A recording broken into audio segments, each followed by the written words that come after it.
মৰমৰ ছাত্ৰ-ছাত্ৰীসকল তোমালোক সকলোকে আমাৰ এই চেনেলটোলৈ পুনৰবাৰ স্বাগতম জনাইছোঁ। আজিৰ এই ভিডিঅ'টিত চতুৰ্থ শ্ৰেণীৰ গণিতৰ 6 নম্বৰ পাঠ পূৰণ। এই পাঠটি মই তোমালোকক গোটেইখিনি প্ৰশ্নৰ উত্তৰ কৰি দিয়াৰ লগতে বুজাই দিবলৈ চেষ্টা কৰিম, গতিকে ভিডিঅ'টি শেষলৈকে চাবা। ইয়াতে দিছিলে ক আহা, ইয়াতে কি দিছে চোৱা। নেক্সট যে ডালত আছিল 6 পাহ ফুল, প্ৰতিটোৰে আছে 5টাকৈ পাহি, কিমান হ'ল মুঠতে পাহি কোৱাচোন ভাবি ভাবি। অৰ্থাৎ আমাক কি কৈছে চোৱা, ডালত আছে কিমান পাহ ফুল? 6 পাহ ফুল। যেনে চোৱাচোন, এইটোৱে পাহ ফুল হয়নে? এনে 2 পাহ, 3 পাহ, এনেকৈ 4 পাহ, 5 পাহ, এনেকৈ এটা ডালত 6 পাহ ফুল আছিল হয়নে? তাৰপিছত কৈছে যে প্ৰতিটোৰে আছে 5টাকৈ পাহি, প্ৰত্যেকটো 6 পাহ ফুলৰ প্ৰত্যেকটো ফুলতে 5টাকৈ কি আছে, এইকেইটাক পাহি বুলি কয়। যেনে এটা পাহি, এইটো এটা, এনেকৈ 5টাকৈ কি আছে, পাহি আছে। আমাক সুধিছে যে কিমান হ'ল মুঠতে পাহি কোৱাচোন ভাবি ভাবি। আমি দুটা পদ্ধতিৰে উলিয়াব পাৰোঁ। এটা হৈছে আমি যোগ কৰি কৰি, যেনে ইয়াতে 5টা, 6টা, 7টা, 8টা, 9টা, 10টা, এনেকৈ যোগ কৰিও আমি উলিয়াব পাৰোঁ। কিন্তু যোগ কৰি উলিয়ালে আমাৰ বহুত সময় লাগে, গতিকে আমি পূৰণ কৰি অতি সহজতে উলিয়াবলৈ আমি পাৰিম। আমাক কৈছিল যে ডালত আছিল 6 পাহ ফুল, গতিকে 6 আমি লিখি ল'লোঁ হয়নে? প্ৰতিটোৰে আছে 5টাকৈ পাহি, প্ৰতিটোৰে কিমানটাকৈ পাহি আছে? 5টাকৈ পাহি আছে। কিমান হ'ল মুঠতে পাহি কোৱাচোন ভাবি ভাবি। গতিকে পূৰণ কৰি দিলেই হৈ গ'ল, আমি উত্তৰটো পাই যাম। 6ৰ পূৰণতাৰ ভাগটো মনত কৰাচোন তোমালোকে। আৰু এই পাঠটি তোমালোকে উত্তৰখিনি কৰাৰ আগতে ঠিক আছে, তোমালোকে পূৰণীয়তাৰ ভাগকেইটা তোমালোকে মুখস্থ কৰি ল'বা। পূৰণৰ সৰুণতা বৰ্ণতা গোটেইখিনি মুখস্থ কৰি ল'বা, তেতিয়াহে তোমালোকৰ এইখিনি কৰোঁতে তোমালোকৰ সহজ যেন তোমালোকৰ লাগিব। এতিয়া 6ৰ ভাগটো মাতা 6 5 গুণ নোপোৱালৈকে। 6 1 গুণ 6, 6 2 গুণ 12, 6 3 গুণ 18, 6 4 গুণ 24, 6 5 গুণ কিমান হ'ব? 30। অৰ্থাৎ যদি এটা ডালত 6 পাহ ফুল থাকে, প্ৰতিটোৰে 5টাকৈ পাহি থাকে, মুঠ পাহিৰ সংখ্যা হ'ব 30 পাহি। ঠিক আছে, 30 পাহি হ'ব। আশা কৰিছোঁ এইখিনি তোমালোকে বুজি পালা। নেক্সট দিছে আমাৰ যে 5টা হৰাহিত 10টাকৈ কণী আছে, মুঠ কণী কিমান হ'ল কোৱাচোন গণি। আমি কি কৰিব পাৰোঁ? 5টা হৰাহি আছিল হয়নে? এটা হৰাহিত কিমানটা কণী আছে? এটা হৰাহিত 10টাকৈ কণী আছে। মুঠ হৰাহি কিমানটা আছিল? 5টা। 10ৰ লগত 5 পূৰণ কৰি দিলে আমি ইয়াৰ উত্তৰটো পাম। 5ৰ লগত 0 পূৰণ কৰিলে কিমান হ'ব? 0 হ'ব। মনত ৰাখিবা যে যিকোনো সংখ্যাৰ লগত যেতিয়া আমি 0 পূৰণ কৰোঁ, সেই সংখ্যাটোৰ পূৰণফল সদায় 0 হ'ব। এতিয়া 5ৰ লগত 1 পূৰণ কৰিলে কিমান হ'ব? 5 1 গুণ 5। অৰ্থাৎ মুঠ কণী কিমান হ'ব? 50টা হ'ব মুঠ কণী। আশা কৰিছোঁ এইখিনিলৈকে তোমালোকে বুজি পালা। যদি তোমালোকৰ বুজি পোৱাত কিবা অসুবিধা হৈছে, তোমালোকে ভিডিঅ'টো 2-3 বাৰ চাবা, তেতিয়া তোমালোকে ধুনীয়াকৈ বুজি পাবা। এতিয়া আমাক নেক্সট কৈছে যে নেওতা মনত পেলাই পূৰণ কৰা। নেওতা তোমালোকে মুখস্থ কৰিবই লাগিব। অলপ আগতে মই তোমালোকক ক'লোঁ, পূৰণৰ সৰু নেওতা আৰু মাজু নেওতা তোমালোকে মুখস্থ কৰি ল'বা। ঠিক আছে, এতিয়া সুধিছে যে 5ৰ লগত 9 পূৰণ কৰিলে কিমান পাওঁ লিখিব দিছে। এতিয়া 5ৰ ভাগটো মাতিব লাগিব হয়নে? 5 1 গুণ 5, 5 2 গুণ 10, 5 3 গুণ 15, 5 4 গুণ 20, 5 5 গুণ 25, 5 6 গুণ 30, 5 7 গুণ 35, 5 8 গুণ 40, 5 9 গুণ কিমান হ'ব? 45। গতিকে ইয়াতে 4 10 5 45 এনেকৈ আমি লিখিব লাগিব। নেক্সট দিছে আমাক 9 পূৰণ 9। 9 9 গুণ কিমান হ'ব সুধিছে। এতিয়া 9ৰ ভাগটো মাতিব লাগিব তোমালোকে। 9 1 গুণ 9, এনেকৈ 9 9 গুণ যেতিয়া তোমালোকে পাবা, 9 9 গুণ হ'ব 81। ঠিক আছে, 81 তোমালোকে লিখিব লাগিব ইয়াতে। নেক্সট চোৱা, 7ৰ লগত 8 পূৰণ কৰিলে কিমান হ'ব সুধিছে। 7 8 গুণ কিমান? 7 8 গুণ হৈছে 5 10 6 56। 10ৰ লগত 6 পূৰণ কৰিব দিছে। 10 6 গুণ হৈছে 60। 5ৰ লগত 8 পূৰণ কৰিব দিছে। 8 5 গুণ হ'ব 40। 6ৰ লগত 8 পূৰণ কৰিব দিছে। 6 8 গুণ হ'ব 48। ঠিক আছে, এনেধৰণে তোমালোকে লিখি ল'বা।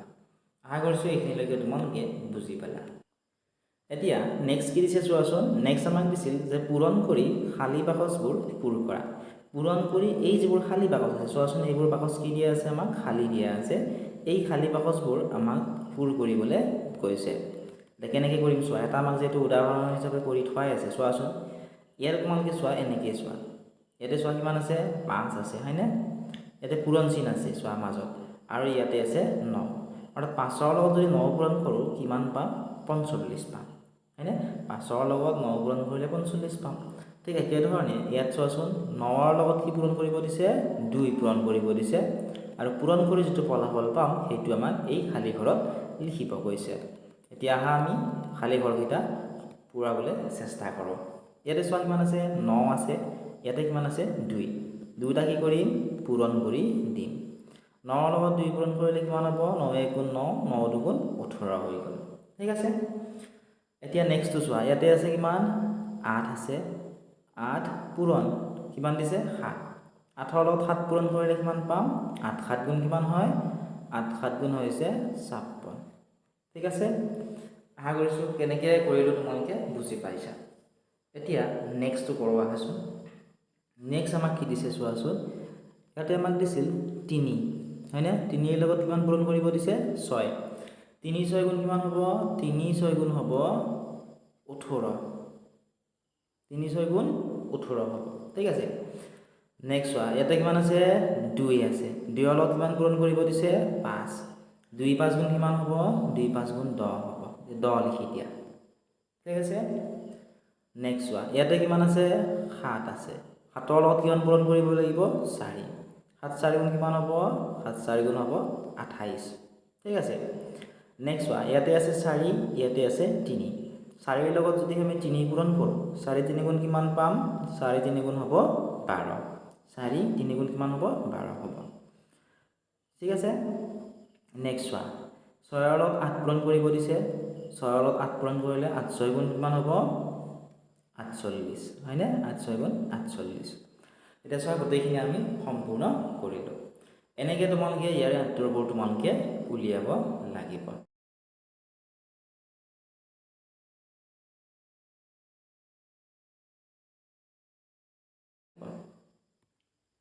এতিয়া নেক্সট দিছে আমাক সমাধান কৰোঁ সমাধান কৰিব দিছে যে এটা বাচিত যদি 12টা আম আছে তেনেকুৱা 4টা বাচিত কেইটা আম থাকিব এটা বাচিত যদি 12টা আম থাকে 4টা বাচিত কেইটা আম থাকিব কেনেকৈ উলিয়াম 12ৰ লগত 4 পূৰণ কৰি দিলেই হ'ল আৰু 12ৰ ভাগটো মাতি আমি কৰিব পাৰোঁ হয়নে 12 1 গুণ 12 12 2 গুণ 24 12 3 গুণ 37 12 4 গুণ 48 অৰ্থাৎ এটা বাচিত যদি 12টা আম থাকে 4টা বাচিত 48টা আম থাকিব এইটোকে তোমালোকৰ যদি ধৰা এইটো নেওতা মুখস্থ নাই তেতিয়াহ'লে তোমালোকে এনেকৈ পাতি লৈ কৰিব পাৰা যে 12 পূৰণ 4 আৰু চোৱা সদায় তোমালোকে মনত ৰাখিবা যেনে ধৰা এইটো এটা সংখ্যা হয়নে এই সংখ্যাটোৰ এইটো কিহৰ স্থানত আছে এইটো আছে এককৰ স্থানত ঠিক আছে এই দুইটো কোনটো স্থানত আছে দুইটো আছে দশকৰ স্থানত ঠিক তেনেকৈ আৰু এটা যদি ইয়াত 2 লিখি দিওঁ এইটো কোনটো স্থানত থাকিব শতকৰ স্থানত থাকিব গতিকে একক দশক শতকখিনি তোমালোকে মনত ৰাখিব চেষ্টা কৰিব লাগিব ঠিক আছে এতিয়া চোৱা আমি পূৰণটো কেনেকৈ কৰিম তোমালোকে ভালদৰে চাবা চোৱা 4ৰ লগত 2 পূৰণ কৰিলে কিমান হ'ব 4 2 গুণ হ'ব 8 এবাৰ 4ৰ লগত 1 পূৰণ কৰিম 4 1 গুণ কিমান হ'ব 4 অৰ্থাৎ এটা পাছত 12টা আম আছে তেনেকুৱা 4টা পাছত কেইটা আম থাকিব আমি বুঢ়া নেওতাৰ ভাগটো মুখস্থ মাতিও আমি উলিয়াব পাৰোঁ অথবা এনেকৈ তলে তলে পাতি আমি অংকটো কৰি ইয়াৰ উত্তৰটো উলিয়াব পাৰিম অৰ্থাৎ 4টা পাছত কিমানটা আম থাকিব 48টা আম থাকিব বা 48টা আম আছে এতিয়া আমি নিজে কৰা কেইটাৰ সমাধান উলিয়াবলৈ চেষ্টা কৰোঁ প্ৰথমটো যেহেতু আমাক কৰি দিছে গতিকে তৃতীয়টোৰ পৰা আমি কৰিম চোৱা ইয়াতে চোৱা 23 আছে তলত আছে 2 গতিকে 3ৰ লগত প্ৰথমতে 2 পূৰণ কৰিম 3ৰ লগত 2 পূৰণ কৰিলে 3 2 গুণ হ'ব 6 এবাৰ 2ৰ লগত 2 পূৰণ কৰিম 2 2 গুণ হ'ব 4 অৰ্থাৎ 23ৰ লগত 2 পূৰণ কৰোঁতে আমি কিমান পালোঁ 46 পালোঁ এইবাৰ 32ৰ লগত 4 পূৰণ কৰিম 4ৰ লগত 2 পূৰণ কৰিলে 4 2 গুণ হ'ব 8 4ৰ লগত 3 পূৰণ কৰিলে 4 3 গুণ হ'ব 12 কিমান পালোঁ 128 পালোঁ হয়নে নেক্সট ওৱান 4ৰ লগত 2 পূৰণ কৰিলে 4 2 গুণ হ'ব 8 4ৰ লগত 5 পূৰণ কৰিলে 4 5 গুণ হ'ব 20 কিমান পালোঁ 208 পালোঁ নেক্সট চোৱা এতিয়া 63 লগত 3 পূৰণ কৰিম 3 3 গুণ কিমান হ'ব 3 3 গুণ 9 6 3 গুণ কিমান হ'ব 6 3 গুণ 18 অৰ্থাৎ আমি কিমান পালোঁ 189 আমি পালোঁ এতিয়া নেক্সট চোৱা 4ৰ লগত 1 পূৰণ কৰিলে 4 1 গুণ হ'ব 4 এইটো 4ৰ লগত 1 পূৰণ কৰিলে হ'ব 4 1 গুণ 4 অৰ্থাৎ 11ৰ লগত যদি আমি 4 পূৰণ কৰোঁ তেতিয়া আমি কিমান পাম 44 পাম এতিয়া 13ৰ লগত 3 পূৰণ কৰা 3 3 গুণ কিমান হ'ব 9 3 1 গুণ হ'ব 3 অৰ্থাৎ 13ৰ লগত 3 পূৰণ কৰোঁতে আমি কিমান পালোঁ 39 আমি পালোঁ নেক্সট ওৱান 6ৰ লগত 1 পূৰণ কৰিলে 6 1 গুণ হ'ব 6, 6ৰ লগত 3 পূৰণ কৰিলে 6 3 গুণ হ'ব 18, অৰ্থাৎ 31ৰ লগত 6 পূৰণ কৰিলে আমি পালোঁ 186। নেক্সট ওৱান, 62ৰ লগত আমি 4 পূৰণ কৰিম, 4ৰ লগত 2 পূৰণ কৰিলে 4 2 গুণ হ'ব 8, 6ৰ লগত 4 পূৰণ কৰিলে হ'ব 6 4 গুণ 24, অৰ্থাৎ 62ৰ লগত 4 পূৰণ কৰোঁতে আমি 248 পালোঁ। এবাৰ 52ৰ লগত 7 পূৰণ কৰিম, 7 2 গুণ 14 4, 7 গ'ল 1, 7 5 গুণ 35, 35ৰ লগত 1 টকা 1টো যোগ কৰিলে হ'ব 37, অৰ্থাৎ 52ৰ লগত 7 পূৰণ কৰি আমি 364 পালোঁ। এতিয়া চোৱা নেক্সট দিছে বুজোৱা শূন্যৰ লগত পূৰণ। চোৱা 4খন কাঁহীত লাডু কিমান আছে চাওঁ আহা। ইয়াতে চোৱা এইকেইখন হৈছে কাঁহী হয়নে, এইকেইখন কাঁহীত চোৱাচোন এটাও লাডু নাই, অৰ্থাৎ গোটেইকেইখনতে এটাও লাডু নাই। গতিকে 0 যোগ 0, চোৱা 4খন কাঁহী আছিলে, গতিকে 4টা শূন্য আমি যদি যোগ কৰি দিওঁ 0 যোগ 0 যোগ 0 যোগ 0, আমি কিমান পাম 0ই পাম। ঠিক একেধৰণে 4খন কাঁহী আছিল হয়নে, এটাও যিহেতু ইয়াতে নাই গতিকে 0, আৰু কাঁহী কিমানখন আছে 4খন, 0ৰ লগত যদি আমি 4ও পূৰণ কৰোঁ তেতিয়া আমি কিমান পাম 0ই পাম হয়নে। অৰ্থাৎ ইয়াৰ মানে কি বুজি পালোঁ, 0 মানে কি বুজি পালোঁ যে কাঁহীত লাডু এটাও নাই।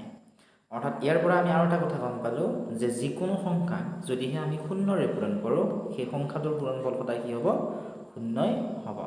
সংখ্যাটো যিমানেই নহওক কিয় 1 লাখৰ লগত যদি 0 পূৰণ কৰা 0ই হ'ব, 10 লাখৰ লগত 0 পূৰণ কৰিলেও 0ই হ'ব। ঠিক আছে, এইটো তোমালোকে মনত ৰাখিবা। চোৱা ইয়াতো দিয়া আছে জানি লওঁ আহা যে 0ক যিকোনো সংখ্যা পূৰণ কৰিলে 0 হয়, যিকোনো সংখ্যা 0ৰে পূৰণ কৰিলেও 0ই হয়। অৰ্থাৎ চোৱা 0ক যদি আমি 2ৰে পূৰণ কৰোঁ কিমান হ'ব 0ই হ'ব, আৰু 2কো যদি আমি 0ৰে পূৰণ কৰোঁ তেতিয়াও আমাৰ 0ই হ'ব।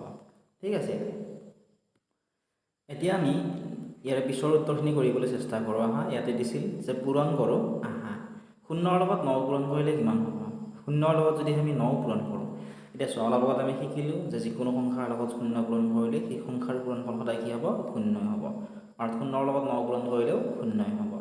0ৰ লগত 13 পূৰণ কৰিলেও কি হ'ব 0ই হ'ব, 0ৰ লগত 14 পূৰণ কৰিলেও 0ই হ'ব, 0ৰ লগত 10 পূৰণ কৰিলেও 0ই হ'ব, 10ৰ লগতো যদি 0 পূৰণ কৰোঁ 0ই হ'ব, 6ৰ লগত 0 পূৰণ কৰিলেও 0 হ'ব, 20ৰ লগত 0 পূৰণ কৰিলেও 0 হ'ব, 7ৰ লগত 0 পূৰণ কৰিলেও 0ই হ'ব। কাৰণ যিকোনো সংখ্যা 0ৰে পূৰণ কৰিলে সেই সংখ্যাটোৰ পূৰণফলটো সদায় 0ই পোৱা যায়। ইয়াৰ পিছৰখিনি অৰ্থাৎ সম্পূৰ্ণ ভিডিঅ'টো তোমালোকে আমাৰ এপত পাবা। যিসকল ছাত্ৰ ছাত্ৰীয়ে আমাৰ এপটো ডাউনলোড কৰা নাই এতিয়া ডেছক্ৰিপশ্যনতে লিংকত ক্লিক কৰি এপটো ডাউনলোড কৰি লোৱা, তাত তোমালোকে সম্পূৰ্ণ ভিডিঅ'টি পাবা। আৰু যদি কিবা তোমালোকৰ কুৱেশ্যন আছে হোৱাটছএপ নম্বৰ দিয়া আছে, হোৱাটছএপত তোমালোকে কল অথবা মেছেজ কৰি আমাক ইয়াৰ বিষয়ে সুধিব পাৰিবা।